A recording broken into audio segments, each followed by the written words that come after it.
remember that we are going to prepare in a little different fashion. It's a university year. That means your whatever we prepare, your question paper is going to come from the university. There are two papers in this semester and two papers in the next semester. The paper that I'm starting today with you is called Tourism Administration in India. Very, very important thing, because whenever you're talking about tourism, whenever you are trying to reach out to understand what's happening in the country, this will be one segment which we have to always remember. And out of the tourism administration in India, the most important thing that you also need to understand, considering India's ecosystem, India's tourism ecosystem would be a better way to put it, is the role of national government. Because we all understand that this particular stage of our country, wherever we are, there is a lot of dependence on the national government. Take a very simple example. You saw the COVID situation happen in this country. You saw how the national government took over and tried to monitor the situation, take care of it, and also you saw how they came up with measures which we all had to follow. So with that, let's get started. I am why is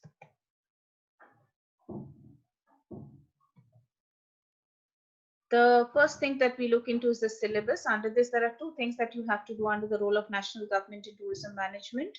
One is the regulations and management, and second is the role of uh, Ministry of Tourism. The remaining part of it will fall subsequently, so we are not looking at that. Looking at the examination pattern, again, it's the same as your last 2 years. Still reiterating one more time, pattern 75 marks, you'll have 5 questions. All questions are compulsory for you.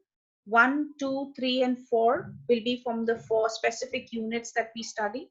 Question number 5 is case based or the application based, and that you know how you've been also doing that in the past. Again, in each question, that is 1, 2, 3, and 4, the questions will be such that there will be 3 questions. You will be asked to attempt any 2 out of the 3. This is only in your 75 mark segment. When it comes to the remaining marks, you will have the 25 internal marks questions plus 10 marks e-learning per subject. Other marks we've already discussed: experiential learning, internships, and a cumulating e-learning that you have. 2 things or 3 things to specify. I've put that for you. So whenever you're preparing, keep these in mind. Now let's get started. When I'm talking about administration, you've all seen our college at least. Now, if you're looking at the college, there is somebody who heads the college and who tries to ensure that the college is running or functioning in a smooth fashion. What is administration? Administration is that person or that entire system which is running or allowing a system or an organization, a country, or maybe a department, in our case tourism department, all of this to run properly without any problem. What do you mean by running properly? That means there should be problems will keep on happening. Whenever the problem is happening, the particular department should be in a position to handle that. If the department is unable to handle that, then the department reaches out to other departments and says, please help us out in handling this situation. But the solutions have to be found. And that is what tourism administration really is all about. When we talk about tourism administration, however, we need to also remember, suppose if you're imagining it for the country of India, then in India, there is a tourism administration system which has been devised. Who has devised the system? It has happened over the years. If you watch the way we will do that subsequently, if you watch the way we have developed it over the years, today, very nicely, I have a Department of Tourism. It was never a full-fledged, such a organized department in the past. So we took steps, baby steps. We realized what we needed. We put them together and we created our own tourism administration system. That is how exactly we have been doing. Now, how did we all begin in this tourism? So I've listed these for you, and let's take this one at a time. The first thing that happened was in 1948. Which year did we get our independence? 47. So very quick after our independence, we realized that we needed to promote tourism in our country. And this particular traffic committee, it's called the Tourist Traffic Committee, was an ad hoc committee, means it was just randomly formed at that time, and tried to find out what was the whole role. They were trying to find out how to make tourism important in India. So at that stage, when the British left us, we were still grappling with so many issues, jobs. We were looking at developing economy. If you see the first 5-year plan, see in the first 5-year plan also, there is a little pressure which is coming in to develop the economy. At that stage also, they thought that let's get going with trying to think about tourism as well. Based on this recommendation happens what is very, very important, and that is the first set of regional offices, which we set up in Delhi, Mumbai, Kolkata, and Chennai. These at one stage were the only 4 metros we had. However, today the nomenclatures have changed. The current census has given different nomenclatures. So we have what are called mega cities as well. Now today, if I have to see out of these 4 places, except for Chennai, Delhi, Mumbai, and Kolkata are called mega cities because of the population size is very big. So the first regional headquarters started happening in 1951. That was also quick, 48, 51. Then what happens is that the government created the first little baby things about Ministry of Transport and Communication. This was almost 7 years later, 1958. And that was not where we ended. We formed what was also called the Tourism Development Council. What is the job of this council? The council was trying to frame what will be the role, what will we do, how much will we do, what will the country do, what are the necessities at that stage. Remember, by that time people movement had increased. We had to have certain set of rules. If you had to have inbound tourists, you had to send out Indians abroad.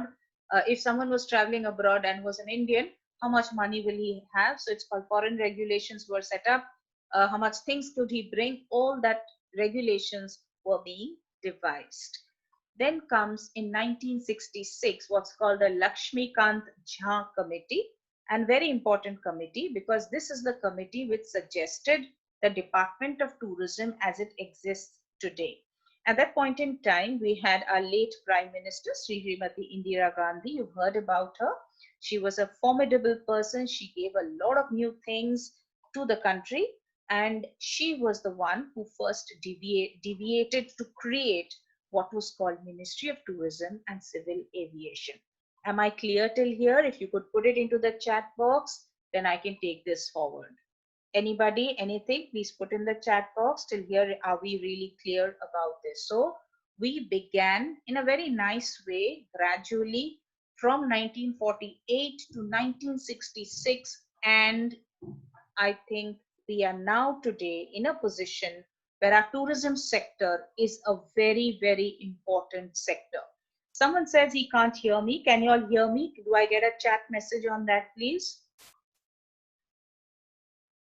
Okay. So I can't get any messages from you. Can I get a message? Can you hear me? Okay. Thank you so much, Aniket. Thanks, Janissa. So now let me go to the regulations. Now this is important for us because based on this will be what is called the Tourism Development Plan. And subsequently you will see in the next units and the next units that these plans are today very critical to manage India's tourism. I've not really continuously taken your lectures, but I don't remember whether I really took any lectures with you in first year. But just remember this always, that tourism falls into a state list. Now there are 3 lists in our country: union list, concurrent list, and a state list. In a union list, the union legislature executes. In a state list, the state legislatures execute. In a concurrent list, both of them can execute. Now, when it falls in the state list, every state has a right to do the tourism or promote tourism, develop tourism in its own way. One of the chief reasons why you see that some states do very well and some states don't do very well. So for a Goa, it's very important as a tourism destination. It's put in a lot of investment in tourism sector. For Rajasthan, it's very important as a tourist destination. They put in a lot of investment in tourism. On the contrary, if you look at a Haryana, they are more into other economic sectors. So for them, tourism would be actually another, a secondary or a third or a fourth in their list of promotions, and therefore you may not see so much of development there. So some states can do a little more, some states can do a little less. So if you have a standardized tourism policy coming from the government of India, then automatically they will have to follow certain rules. Incredible India is a very good example on that. Now let's look at the first policy. Quite important for us, 1982. So 66, you saw the formation of that Indian Tourism Department, and then we came up with the 82 policy. Why was this important? I'm going to read to explain a little to you so you can just go to this. The thrust area was foreigners and holiday resorts. Why? Because by 82, look at the amount of people who were coming into the country.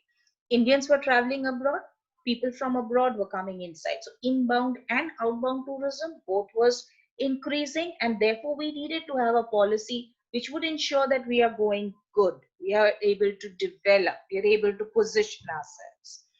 So now this particular policy document had 5 objectives. First one was to unify the force in nationally and internationally. So one is to bring in changes in our travel policies. Some of you, if you read about foreign regulations, you will see initially, if you have maybe your grandfather would have traveled abroad, he would tell you that when he was leaving our country, there was only a fixed amount of money he could take with him. Look at the situation today. When you're traveling abroad today, a travel card is there with you. You load it to a certain extent. You can keep reloading it from India whenever you run short of cash. So today the situations are different. Look at the way the passports have changed. I definitely, if you ask me, I remember my first passport, which would be 20, 25 years back. When my first passport I had applied to, it was a fight to get your passports. And it would take horrendous period of time to get that verification and everything in place. Today, I just need to go online, fill up things, and it's ready. And if you already have an existing passport, it's so much more simpler. Look at the visa processes, how simple they have become. So these need to change, and nothing better but to have a governmental intervention in these areas. And no private player can come and play a role, at least not in the Indian scenario. We are not United States of America, where even the jails are run at a private level. In India, these things are done at the national level. So therefore, it becomes important that certain decisions on the policy come in the 82 policy as well. The next thing, and very, very important to us, is preserve Indian heritage and culture. Sometime, if you have time, please go in. There is an entire department of culture in India, and see how much of promotions that they keep on doing, largely because we want to feel good as being an Indian. I have met people who just don't even know what the Indian culture is all about. Thankfully, so most of us in India right now, your generation, still may be actually facing situations where identifying with Indian ideologies, identifying with Indian culture is not a very nice thing. They would say, nahi, nahi, pata nahi. I mean, I'd rather follow somebody from abroad than follow somebody from India. So you would perhaps be watching more of Hollywood, and therefore you associate more with Hollywood actors. You may be watching somebody else abroad, and you may be following him more, maybe an Elon Musk's baby, than maybe a baby who was born here by somebody else as popular as that. So you will have to always fight these issues, and perhaps always remember, culture is very, very important to us. The way you are actually even listening to me is a culture that has been taught to you. The way I am behaving is a culture that has been taught to me. Yesterday was Raksha Bandhan. How we behaved is a culture that is taught to you. So 2 days back was Eid. It was a culture that has been taught to us. So we are also following some cultural traits. Heritage in India has been very important. So they really had to look at these things. Thirdly, very important for us, what benefits was it coming to the community? You've done ecotourism. You've seen even in the late 2000s, They are still thinking about 2002 was ecosystem when it was ecotourism as it was launched. Even then we thought that how is the community going to benefit? So if I'm having a tourism activity, how is the community benefiting? Very simply, in a few days time, you will see Govinda happen. So when Govinda is happening, how does it benefit the community? Obviously, the community is energized. The community feels like it's a part of the community. Sometimes there are some monetary benefits also which comes to the community. Those are the kind of benefits that we are looking at. So they try to find out हर program में कौन सा चीज उन्हें चाहिए, कौन सा चीज उन्हें मिलने वाला है. If they are not getting it, they are not going to be developing that. Then is a direction and opportunity to the youth of the country. Why the youth of the country? Because that is the most important group in this country. Today, if I can make the youth very excited, I can make the youth feel that come forward, develop this. Tourism is important. More people will come to this profession. Let me tell you a small story out here. In the 1960s, there was a professor in West Bengal, and he was teaching in a very famous college in West Bengal called the Presidency College. Today it has become a university. In those days it wasn't. And that group of that teacher had a handful of 5 to 6 very loyal students who loved him and loved the way he used to teach. It is said that his thoughts were so radical that there was a group thinking very differently on socialism in those days. Later, it became a little hegemonized and other things. I'm not getting into that part. But that movement today, even today, when people talk about this Naxal movement, they talk about this professor who brought it about. So if I can get the youth to feel about tourism, the youth will take this up, and then the country can get really big. National Committee on Tourism, the second one for us in 1986. What did they do? Number one, it brought about the economic and social relevance of international and domestic tourism. I bring you here to chapter one or chapter, no, I think chapter 2 or 3 in your unit, the first year, when we thought that we were going to look at the impacts of tourism. There was one aspect which we saw, what is called multiplier effect. We also saw economic benefits that were coming in from jobs, employment. We also saw that foreign exchange benefits were happening to the country. Keeping these in mind, the government of India thought that tourism is going to be a very, very important aspect for us in the future. The second one's very important. Look at that. It's called tourism product. What's a tourism product? You've done this in your second year. Create a product. So if whether it is my trying to look at the skyline in Mumbai, let me devise a space in a very high rise where I charge people. They go there, they sit and watch the skyline, and they pay me well, make a nice eatery, have a little bit of activity there, maybe singing and dancing, a disc at night, and then that will sell me a little bit more. So I, from that viewing of the Mumbai sky, which is free for all, I made it into a product. So imagine products. Tourism have to create products. Third thing is that have a balanced integrated infrastructure. When I talk about infrastructure, I always talk about you're seeing a second airport coming up at Mumbai. Why do I need it? Of course, you're going to see so many people cramming for. Some of you may not realize, some of you would have realized, you would be perhaps entering Mumbai sky space and taxiing on top for almost 45 minutes because there is no berth available, no runway available. You pay a little extra for your in your tickets because of that. So let's avoid all of that. So if you have multiple airports, it's a model which has been very successful in USA, where they have multiple airports at different destinations. People go to the ones closest to them. And that is how they are able to integrate and develop infrastructure. So development of infrastructure is not only airports, please. It can be anything, roadways, railways, bridges, anything for that matter. Another very beautiful example is the Pamban Railway in your Rameshwaram. I don't know if any one of you heard about the Meenakshi temple. In the Meenakshi temple, there is a place where beyond Meenakshi temple, which is the Pamban railways, there is a last point in which the Indian territory ends and Sri Lankan territory begins on that side.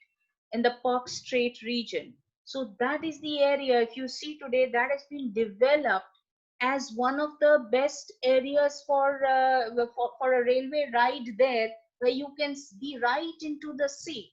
Many years back, there was a cyclone and we lost the Pamban railways because it went into the water.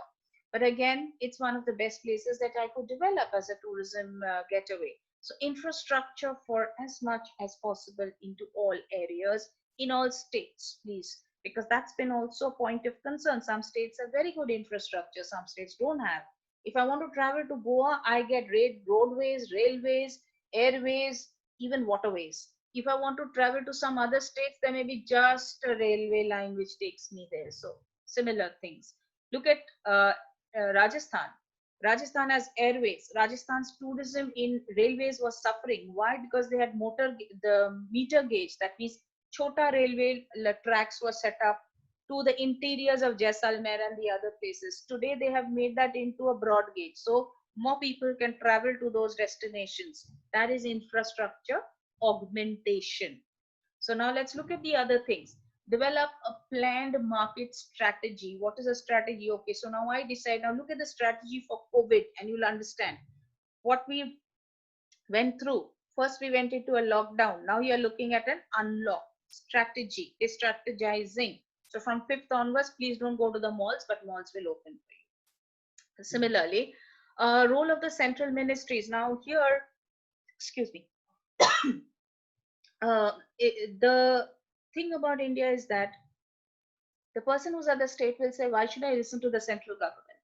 The people of the central government say, why will he not listen to me? He's in the state government. I'm big and he's small. So to avoid that, the roles were decided. Manpower is very important. Skilled set of people. Who will come in? Why will they come in? What job opportunities you are giving? What training you want me to give?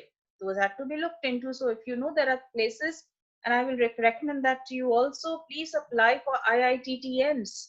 Very good group of people, a very good group of institutions that are there in the country. Apply there. It's a CET examination. Some of you can get into travel management after that and get to good positions post that completion of the MBA. Apart from that, of course, you have to organize the institutions and organize the layout of your different areas. That was also planned. We are advancing a little. Now we're coming to the National Action Plan, also called the NAP. NAP as you sleep nap. So NAP in 1992. Thrust areas were socio-economic development. That means, again, how do I develop an area? What benefits the area will get? Will they get jobs? Will the economy benefit in that area? Will the social structure in that area develop? Always remember, we have done this DICES index. Of course, as you're starting to develop an area, the area starts becoming a little more homogenized. We start adapting to the newest trends. We start adapting to so many new ideas. Simple example, you should walk down the Colaba Causeway. You'll see those people who are selling the wares are speaking fluent English with the foreigners. So that's adaptability. That's how it really should happen. And of course, it has happened. I remember, I think 20, 25 years back when I had gone to Rajasthan and on a trip, the camel riders were speaking fluent English because most of the people in those days traveling to Rajasthan interiors and the camel rides and the other things would be the foreigners. So that's adaptability. That's the social and the cultural mix that happens. Increasing employment opportunities. Tourism is one of the very important areas where we've always thought that we should be developing employment. And that's the reason it went into service sector. And that's the reason why the government has always been wanting to develop this. Next is developing domestic tourism for the budget category. Here, let me just take it a little away and look at the COVID situation. In the COVID situation, I'm sure you are familiar with this. Tourists have been stranded everywhere. Indian tourists abroad, abroad tourists in India. You've also seen that some people got stranded in destinations and there was no way they could come back. Not only that, some of the areas, the entire industry has collapsed, like it in your accommodation sector, the hospitality sector.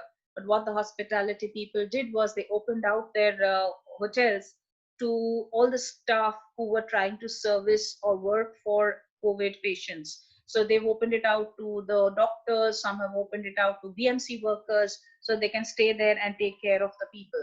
So that's another way in which you see that some of the domestic tourism, how it got impacted.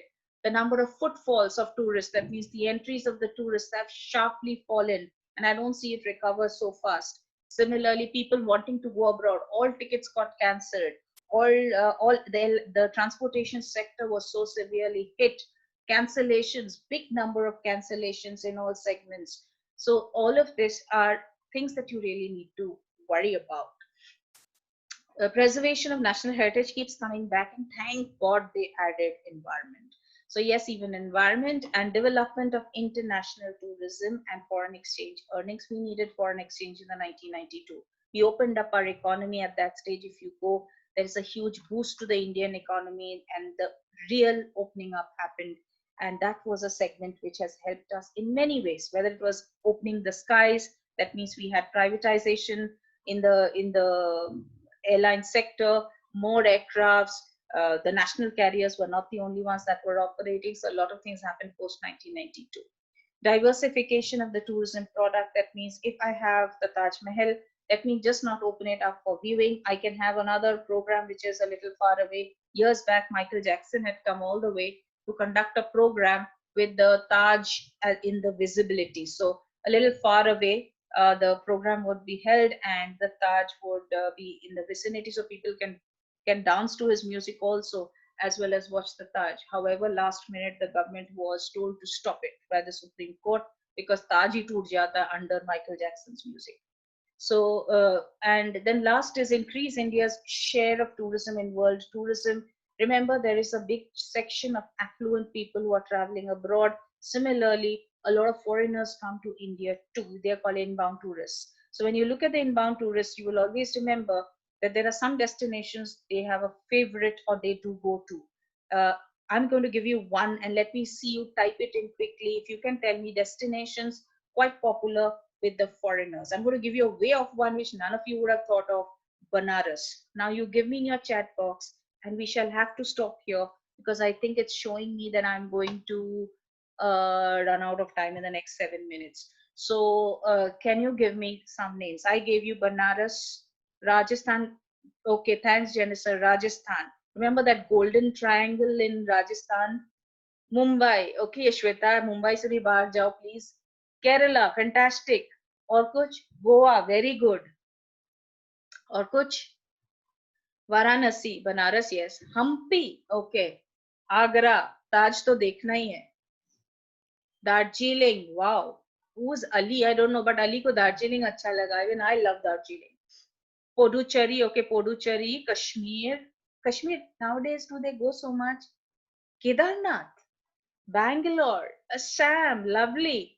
Punjab. Shweta, I think, is talking about the Golden Temple. That's a key attraction there. Delhi, Rishikesh. Okay, Rishikesh, someone who Akshaya is giving me Rishikesh. Rishikesh is also known for spiritual tourism. Please remember that today there's a lot of yoga tourism, spiritual tourism. All of this is a prime attraction also. Patna, Patna. Siddharth, what in Patna, please? Okay, Patna. Why not Patna? Sushant Singh का घर है इसीलिए.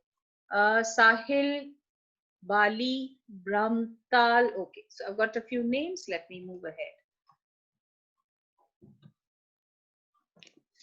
Steps taken by the government. I would like to start this from the next day. I will close my lecture now.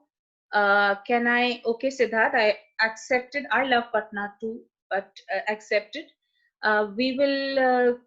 Is it okay if I take another lecture with you in this week? Because generally we are taking one lecture. So can I take one more lecture on Thursday with you?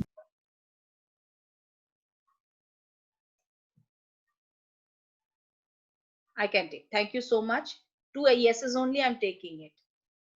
Thank you very much. So Thursday, same time, can I take another lecture? So will I keep the same timing? Is that okay with you? Okay. Thank you. I'll be sharing this with you and this presentation with you. So should not be a problem with most of us. We'll continue from the steps taken and we shall move into